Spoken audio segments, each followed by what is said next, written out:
The Prophet Muhammad, peace be upon him, married women only to help them. These were women who could not find husbands. There were in fact 3 requirements for the Holy Prophet Muhammad, peace be upon him, to marry these wives and these additional wives. First of all, they could have been a prisoner, one who was taken prisoner during some of the battles in which the Muslims were attacked.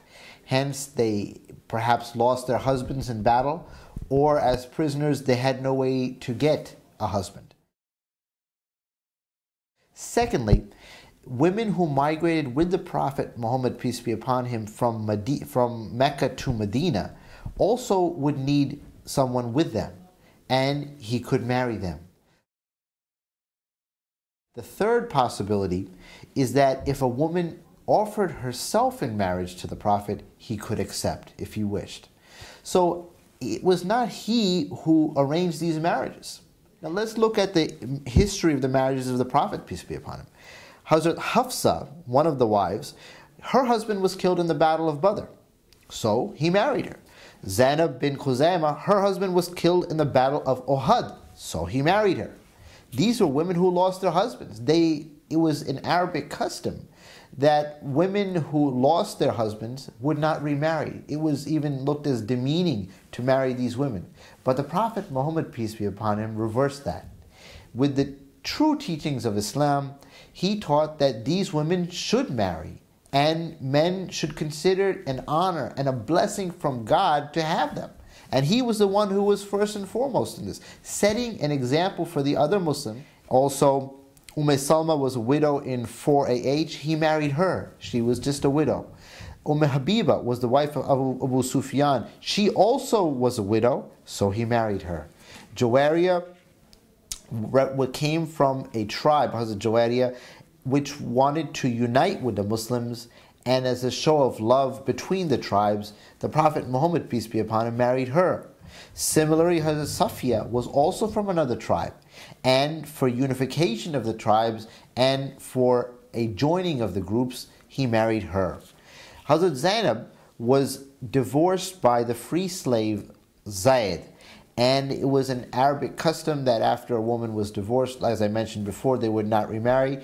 In this case, in fact, he was a slave who divorced his wife, so it was more ignominious. For this reason, the Prophet, to destroy these evil customs, said, no, I'll marry her to give honor to Hazrat Zainab.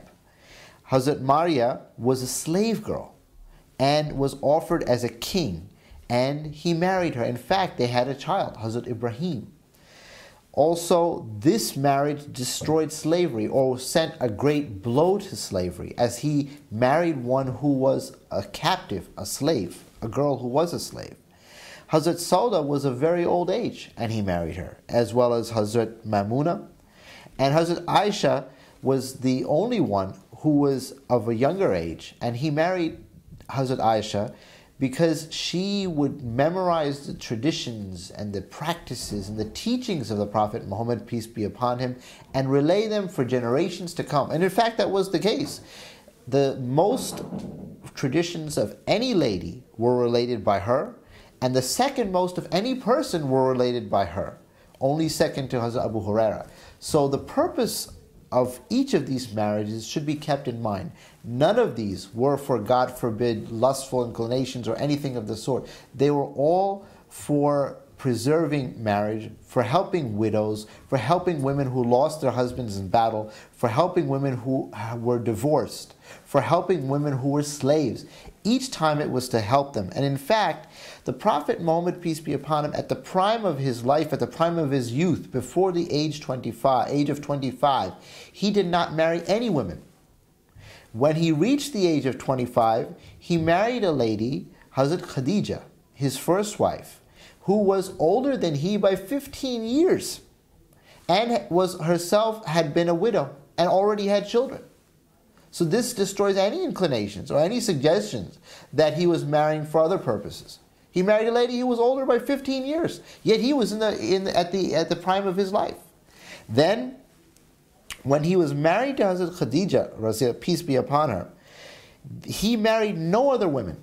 In fact, when he reached the age of 50, and she reached the age of 65, and that is when she passed away. In that entire period, he never married any other women. He had her as a wife only. And after her passing, then the Muslims were in a very great deal of distress or difficulty. There was war after war, battle after battle. It was in this period when all these other marriages that I've mentioned took place. It was in this period, a period of great distress, when one was not at leisure to marry. Thus, each of those marriages were only to satisfy a purpose.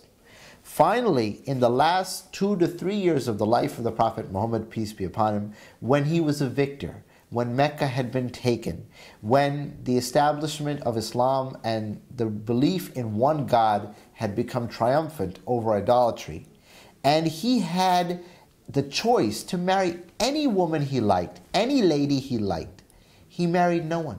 He married not at all.